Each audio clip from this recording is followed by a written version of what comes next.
What's up, everybody? One Fun Guy podcast in the studio. I am here today again with my friend Beth. Beth, say hi to everybody. Introduce yourself if they haven't seen you before, and tell us why you're here. All right. So I am Beth. I am actually battling cancer from the brain. Um, but I can actually say that I am in remission. That I Fantastic. Yes, I don't have any tumors. Yay! Like that's a big thing for us. Yeah, that's great news. Yes, the last time I went to Mayo Clinic, thinking actually that we were going to have like this huge surgery, and like we were planning for like 5 days and everything, and they came in and said, "Oh, no tumor." Okay. And that I'm remission. There's no and we found a fun fact is that a year after uh I'm saying it wrong.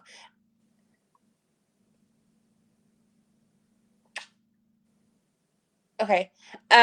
Sorry, it's a new thing that you'll find out. No worries. Take Uh, your time. so it is a 1% likelihood of not having tumors a year after not having tumors, Okay. if that makes sense. It does. So you're in that unique category. Yes. I do have my By the way, I do have my mom here. Um Perfect. Mom's always welcome. yes, Hello. because I don't say things right anymore. Um and so she's here to kind of help me, and she was looking at me like, Perfect. No, that's fine. We'll be here with you. We'll guide you along. yes, Um, I so basically, like, the uniqueness of your story is what drew me to you, right? Like, right. obviously everything that's going on, but it was also your passion for life and how you handled it, right? Because some people would just buckle and fold and just throw in the towel and say that's it, right? And your spirit was like impeccable, right? It was like Right. it you could feel it, like it. When I started watching your stuff and your post and how you were handling it, I was like, what a unique take on this, right? Like, somebody here can actually benefit from you and your story, even though they might not be going through the identical symptoms that you're going with or complications that you had. But there are a lot of people battling a lot of things and they don't know how to react to it. And your zest and passion for how you did it is what attracted me to you and how I wanted you to be here, because I wanted you to tell your story in Right. case somebody else is listening and they're going through the same thing. And in a unique way, that's kind of how I started my podcast. Because Right. when I was sick and I was in bed and I was tired of watching TV, I started, dabbling in the world of podcasts just to take my mind off of the mundaneness of television, right? There's only so much TV you can watch in a day before you start to, like, kind of go stir crazy. So that's when I started in my head. I was like, well, maybe when I get better, I could do a podcast myself. Like, it would be something that I would be interested in doing. Right. And that's kind of how it started. So your story is amazing. That's why why Right. we're here. Um, so with all that being said, where are we at now? How are you feeling health wise? Do you feel okay? Are you like, So it's very weird. Um, we, I don't remember it. And some people have different sides. But I just say it to make it easier. But a stroke. Um, okay, on the left side, that's where I kind of like disappeared for a while. Um, I so the left glasses. This side of my body is weaker. Um, they do say that it wasn't a stroke, but we don't understand how part of it. like how do we Right. not lose this?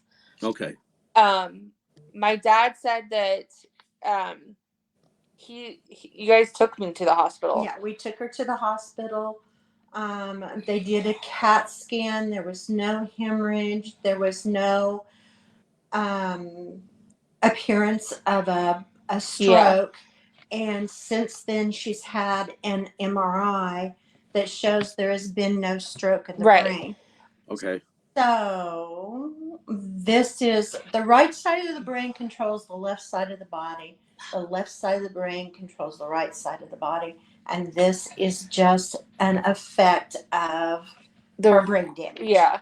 So, but I had what I remember from another doctor.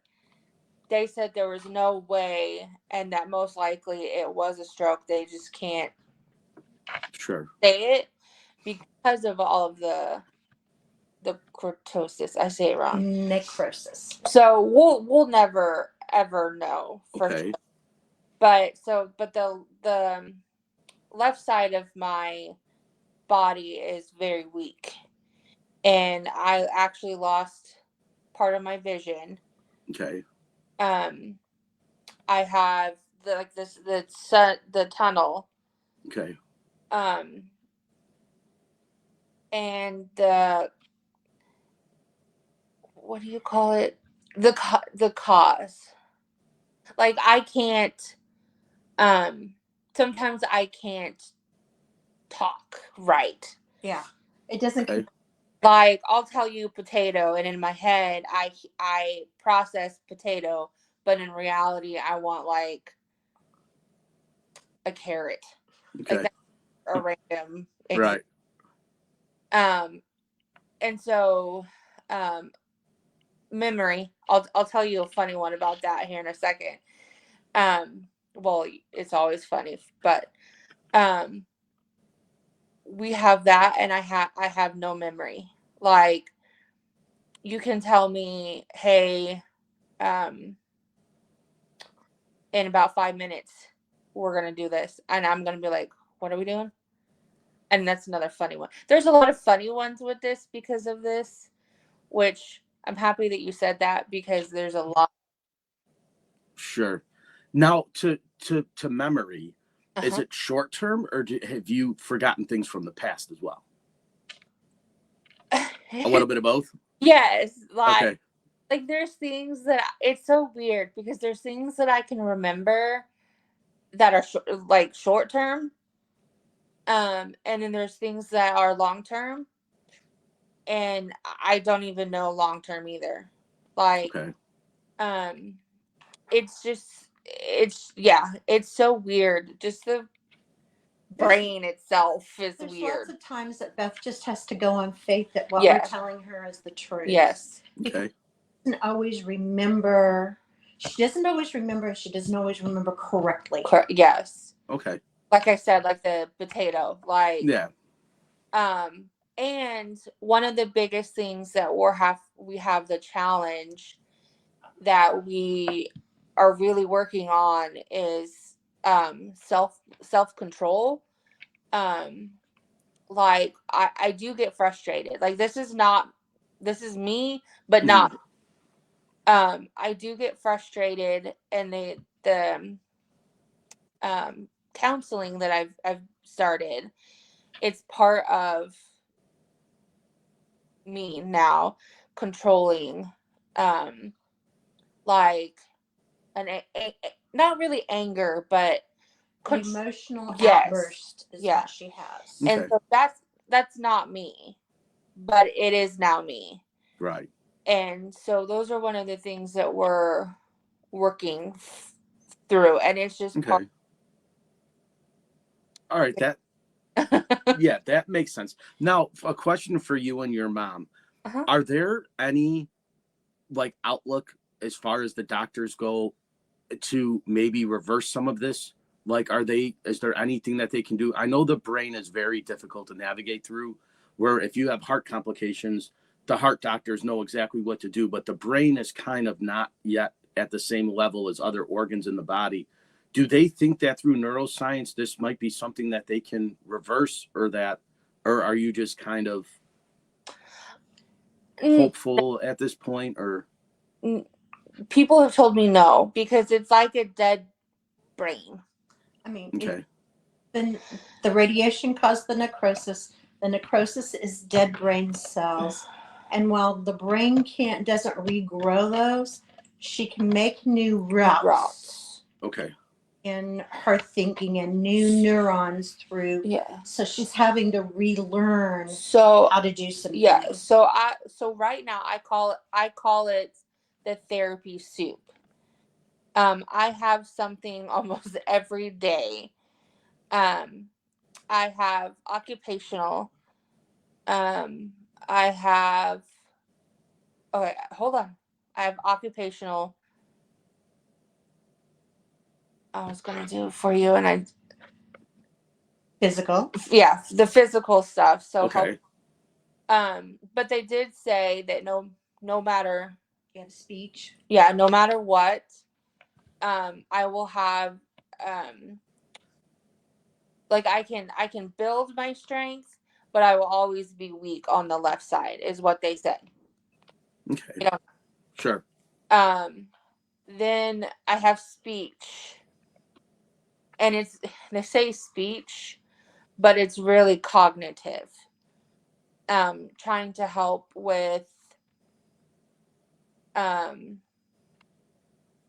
remembering as I forget it, remembering, and then I have glasses for the blindness, but it's not actually, they're not actually occupational. It's working with the eyes for a couple of times, because it's special glasses, and then those will be done.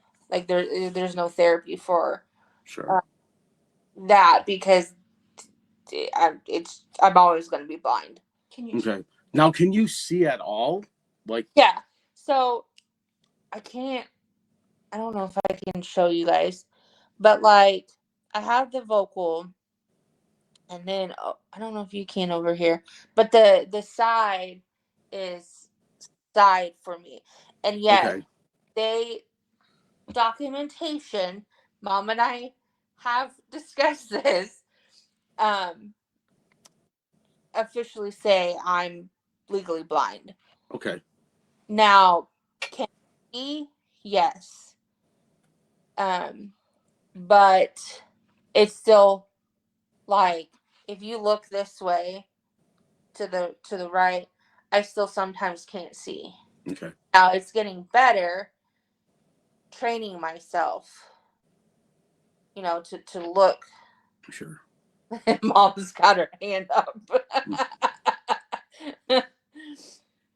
What she has not remembered to tell you is that her glasses are special because they actually have prisms. Yeah, I don't. And Okay.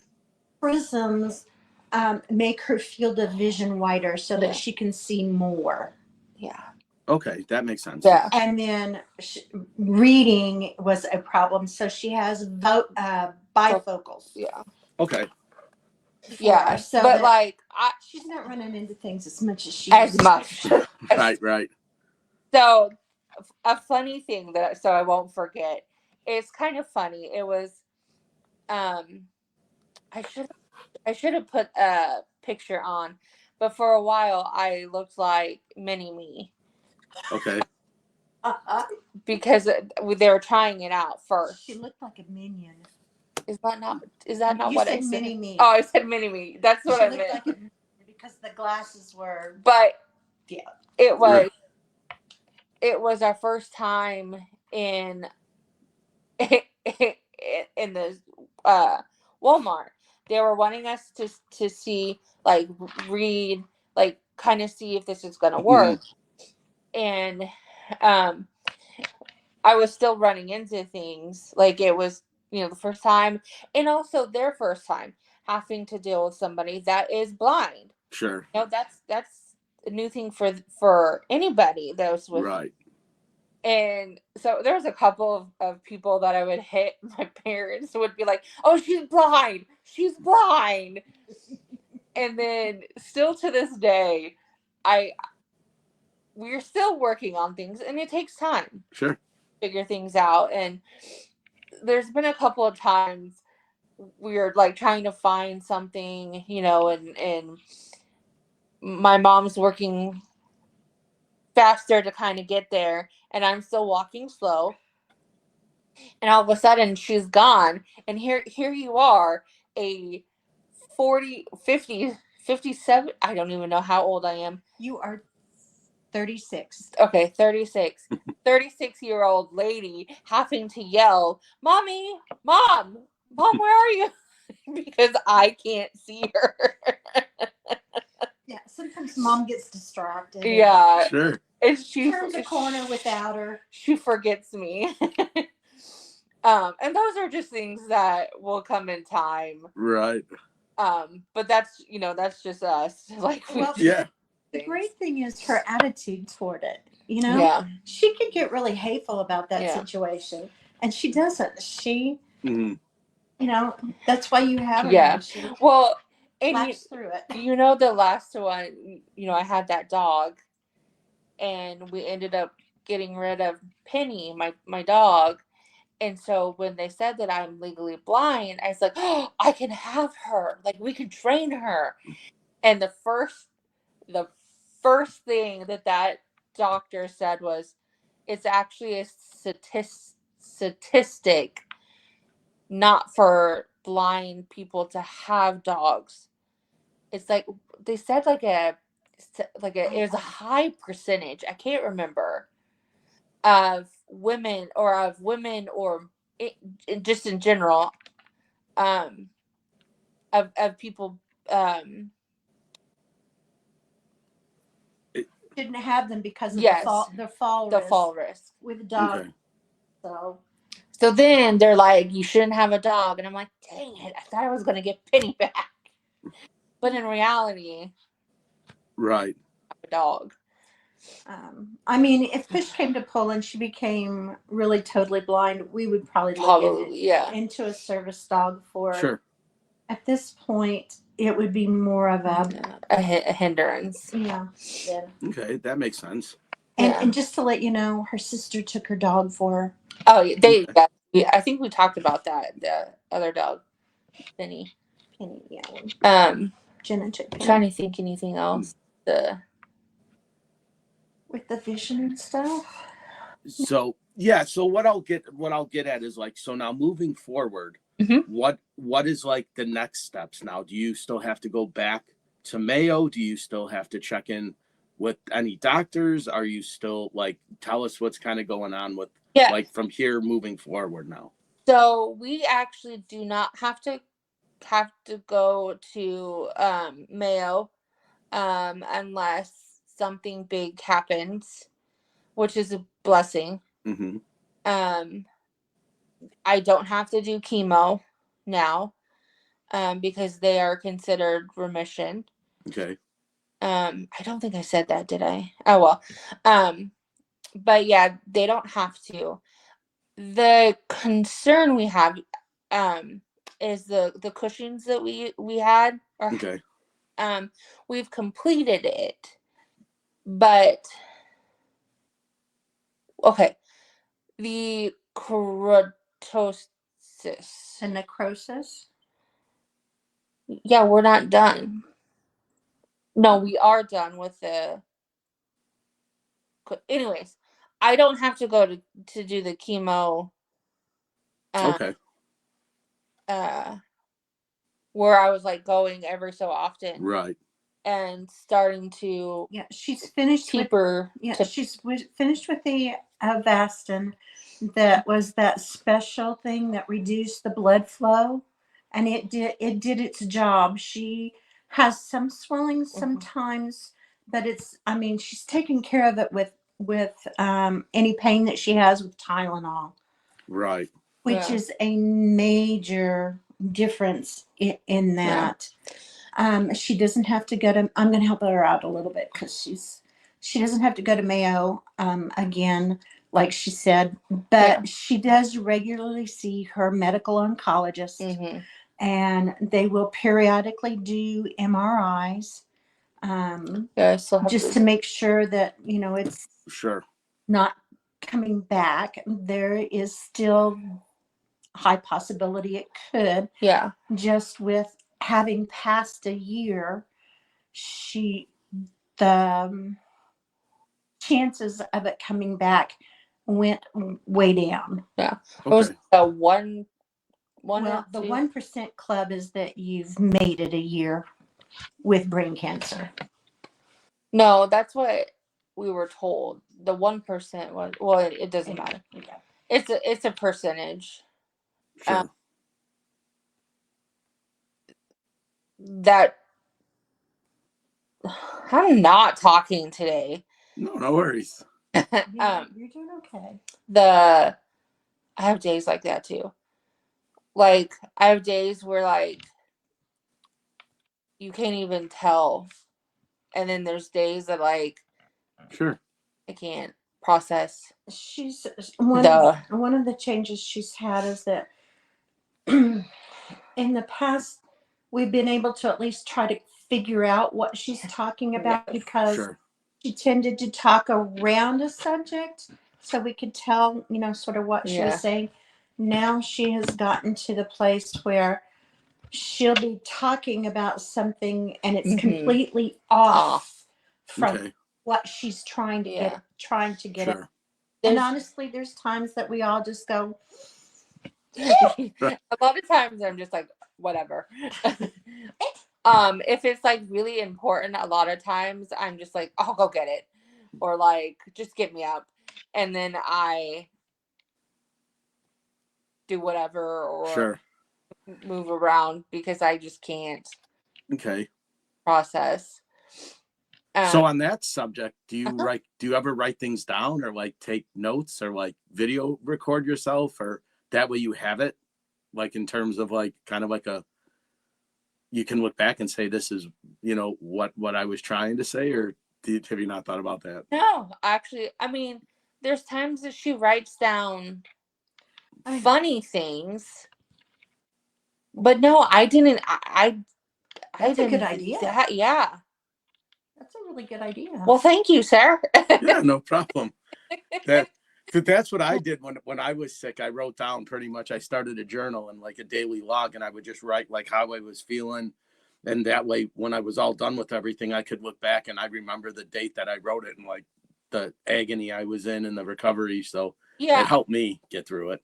yeah. I have like a 5-minute journal thing that I do, Okay. but not actual like I wish that I had yeah. gone back and kept a journal through all of this, because Sure. there's just so many miracles and so many things that she's been through that she could share with other people. Yeah. Yeah, it's an incredible story. Like I said, that's what attracted me to Right. it when I saw the videos on TikTok, and I was like, wow, this is really kind of unique that somebody would put this out there, because some people are ashamed or like they're scared or they're nervous or they don't want the negative reaction to it. And you kind of Oh, just put yourself out there, and that's what like captured my attention. yeah. Yeah. And that's what a lot of people say. Like, uh, I mean, even my family and like friends and stuff like that are that way. Hmm. Just the things that you just have to laugh. Like, so let me tell you. No, your mom's like, what are you doing? um, so when I did this speech, they do an assessment of your speech. Okay. And like, I felt so dumb. Like, and I know I wasn't, and I know that it was going to be that, you know. So, one of the things that they did was the memory. And so they had to read a story, and then I had to read back the story and then answer a couple questions. And so, like, I seriously was like focused, like listening very closely to the story. He ended it and he's like, okay, repeat the story. And I'm like, nope. Like, I couldn't I couldn't say the next word. Like, that's my memory. Okay. And so then he asked a couple of questions and it was like, one word.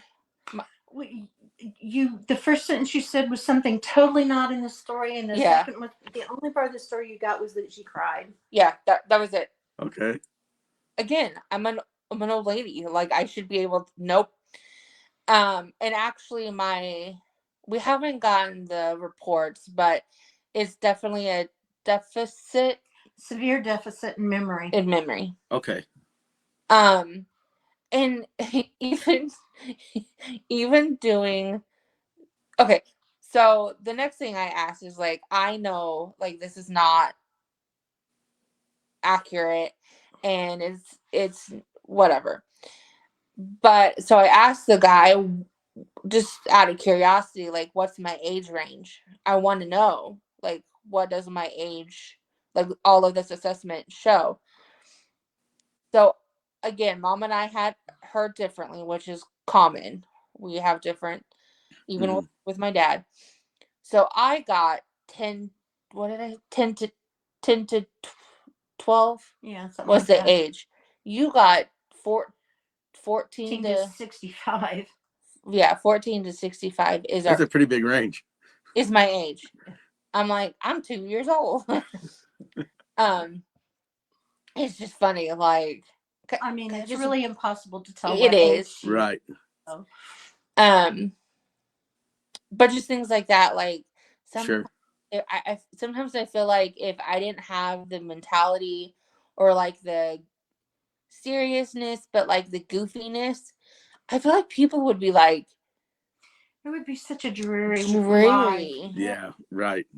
And Exactly. there are people who live that way with their cancer and stuff. Yeah.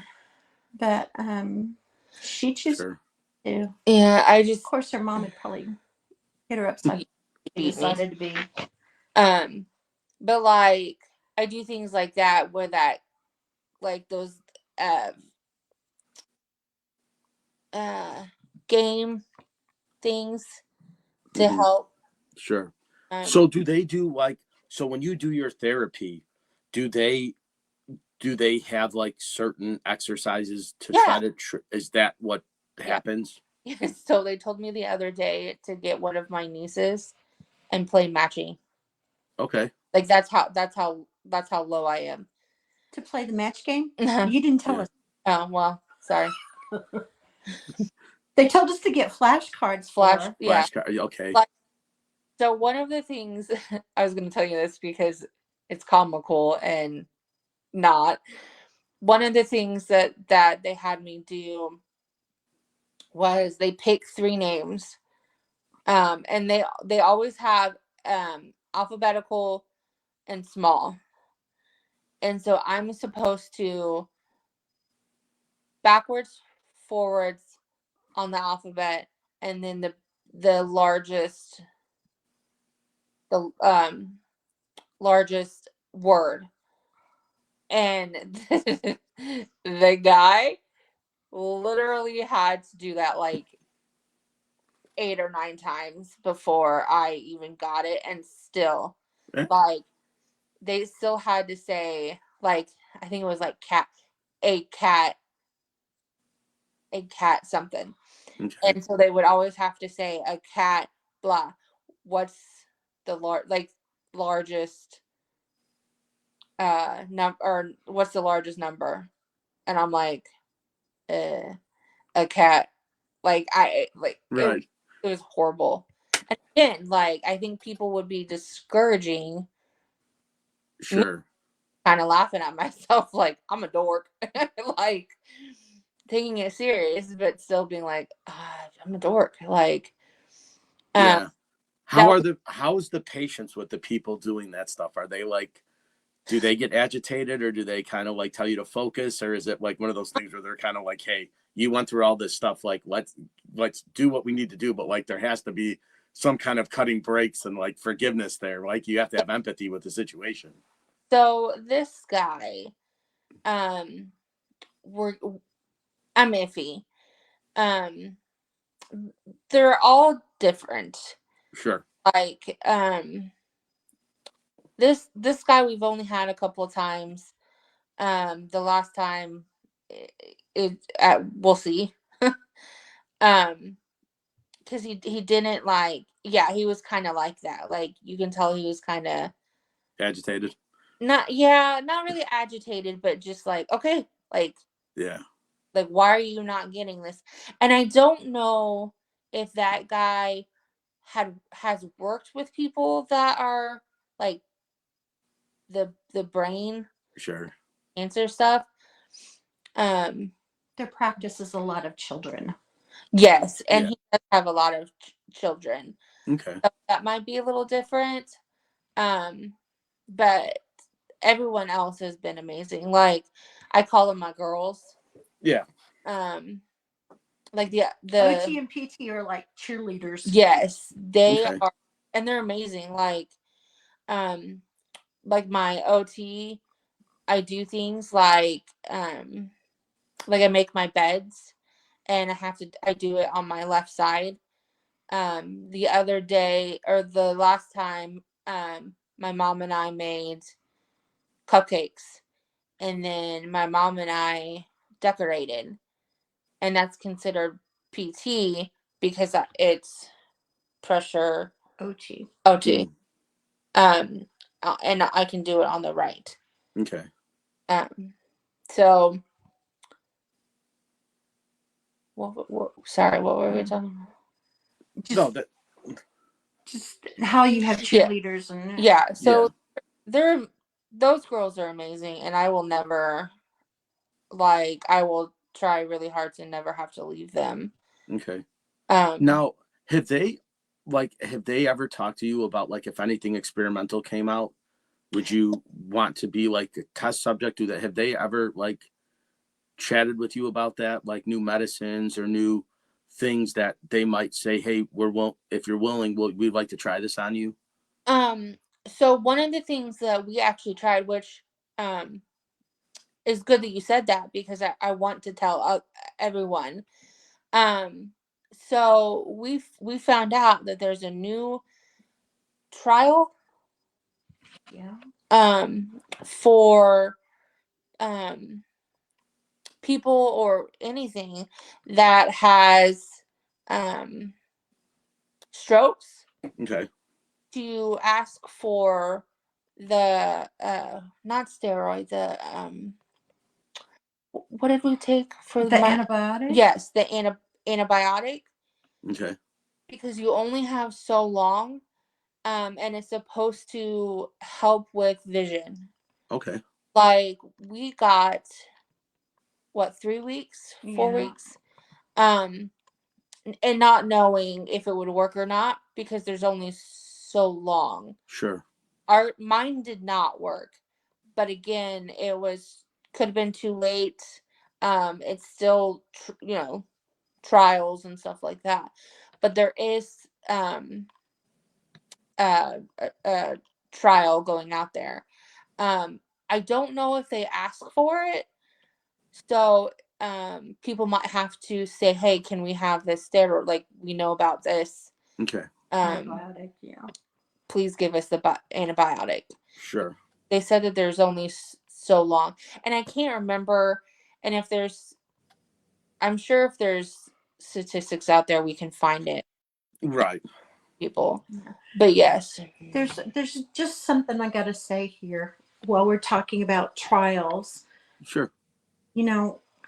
Everybody that needs to write their congressman, needs to write whoever they can for all that the president has done to stop all of this research. I have a brother-in-law who has cancer, and he's not going to be able to continue with the trial that he was on because the money for the research is gone. the president has stopped all of that money, and people are going to die from it because Mm-hmm. you know they are not that far from curing some of this stuff. Okay. And everybody should just really get on their soapbox and complain about this research not being done, because it affects everybody. Sure. So, Mom, why I have you on, I kind of wanted to ask you something, if you wouldn't mind entertaining me for a minute. Uh-oh. That I was thinking for we, because me and Beth, we always kind of check in with each other, and she comes on pretty much like once every other month to like kind of give us what's happening. Would you be okay if we did next month or the month after, where I just talked to you about like everything you went through, like all the stuff that you were dealing with? Would you be okay talking about that? Like, I mean, I'm sure it was heartbreak to see your daughter go through this. If it's And like, would you be okay talking about that? Or is that something like you wouldn't want to? No, you just have to know I'm going to cry. That's fine. I was just kind of, because, we always get Beth's perspective, but I'm sure as a mom, like, when I was going through all my stuff, it was during COVID. So I couldn't talk to anybody. So I could only FaceTime my mom. I couldn't see her. And like, she would always like, tell me, are you okay? But she was helpless because there was nothing anybody could do. I was in the bed all by myself. The only people that I had social interaction with were my nurses. So family couldn't come visit me. I couldn't have anybody at my bedside. No one could walk in and ask me how I'm doing. Like it was all during COVID and everything was locked down. I don't think Beth would have made it without her family. No. And not, well, I mean, this is another podcast, but I think at one point they had like 12 or 13, because you said you had my best friend. Okay, Beth has a dream team. Yes. Is that what you're talking yes. about? Okay. She has a dream team of best friends. Some from work, some that she's had since she was 2. That, and some of her dream team is her family. Yeah. Okay. That have bolstered her, checked on her, been here for her. Just like this, everyone on her dream team came to visit her before we went to that second Mayo Clinic trip. Just in case, Mm-hmm. Just because if she had surgery again and they removed another part of her brain, we did not know what changes that would make in her. So one of her dream team came to see her, and they check on her and they come visit her, and just those things. Those are what people need when they're through this. Well, they need a circle. And I remember from everyone talking, like, you guys were all here right after. Oh, you had a hospital, the ICU. I don't know how we got to stay in the ICU. Well, that's what I was saying. Do you remember how many? At one point, there were probably 12 people there. Like, which is complete. Like, you're allowed 2. And at one point, there was I remember you telling me that my best friend was there. My parents were there. Aunt Sonia was there. My aunt and uncle, and then my sister. Your sister and we're all in the room right after the removal, the surgery. Because I mean, I sympathize with you in the way. That's why I wanted to try to get your mom's perspective, because I had to do all of that stuff. Like when I went through my surgeries, I almost didn't make it out of my first one. So going into my second one, I had all the stuff lined up.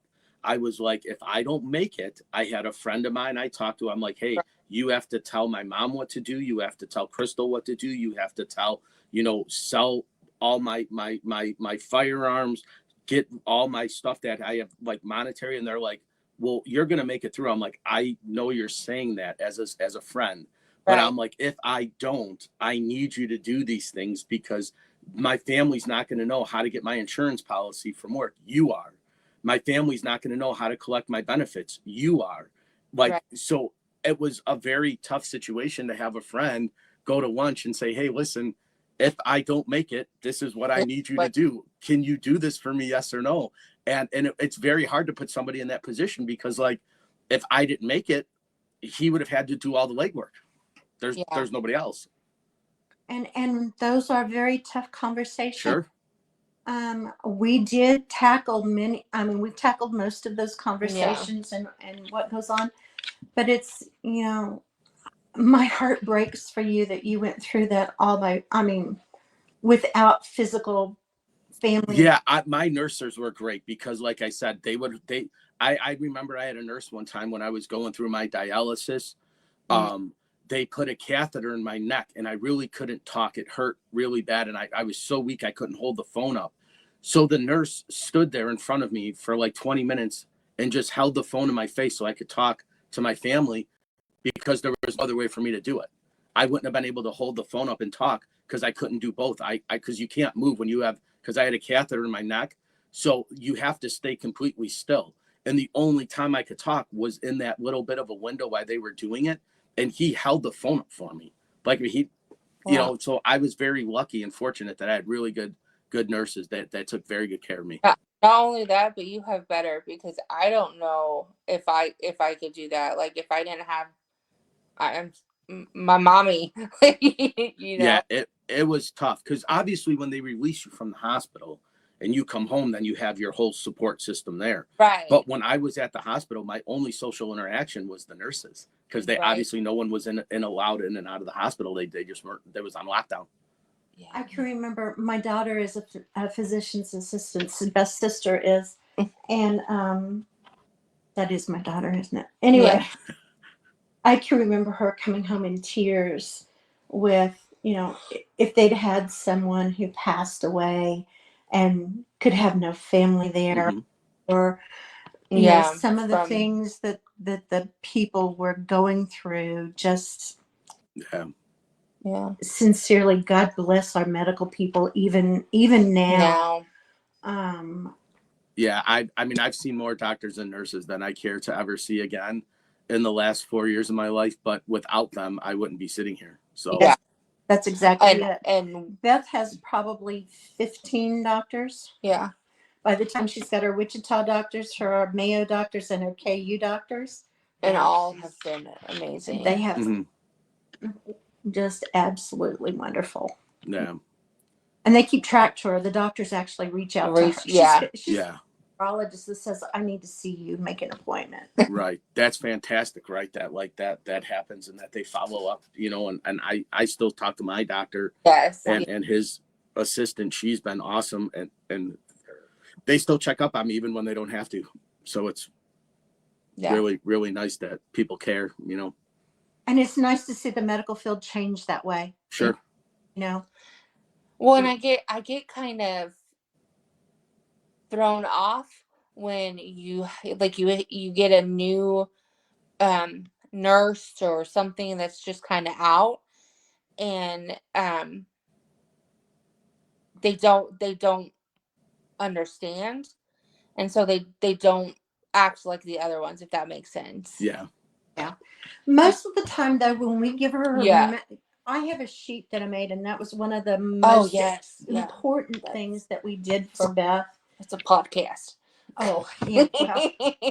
Well, we made a sheet with her medications on one side and her physicians and a short synopsis of her medical history on the other side.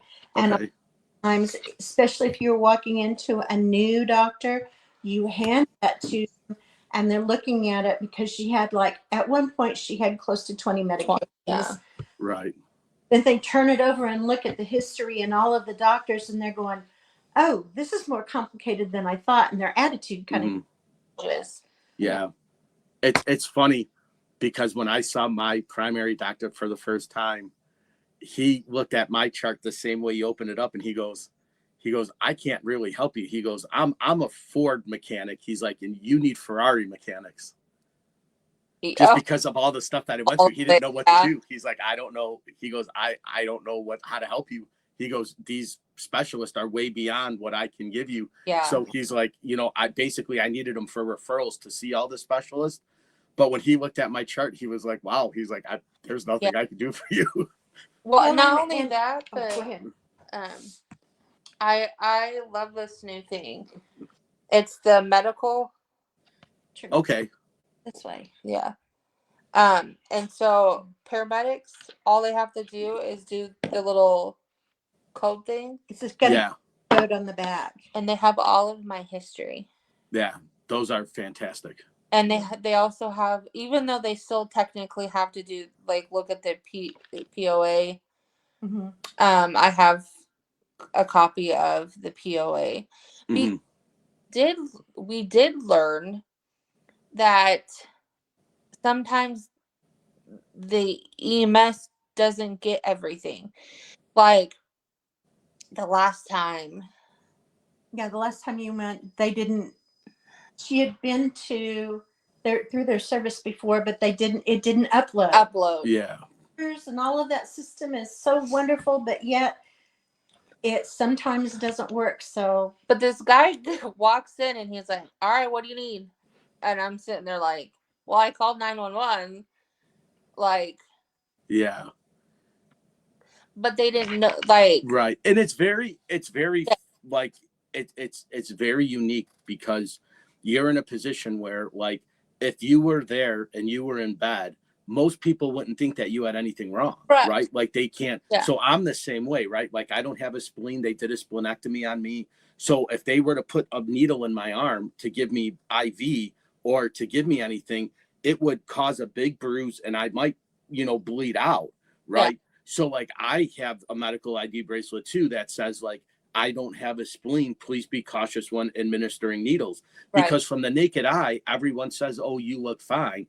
But if I were to stand up and take my shirt off and you see the roadmap that I have on my stomach from all my surgeries, people would be like, "Oh, well, we didn't know that, right?" Well, the EMS isn't going to cut your clothes off to see all the scars, right? They can only see what they see.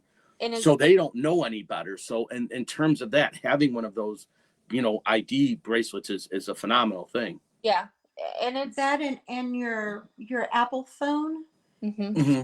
information in your health. Yeah. My personal info and the medical stuff. I fill all that out too.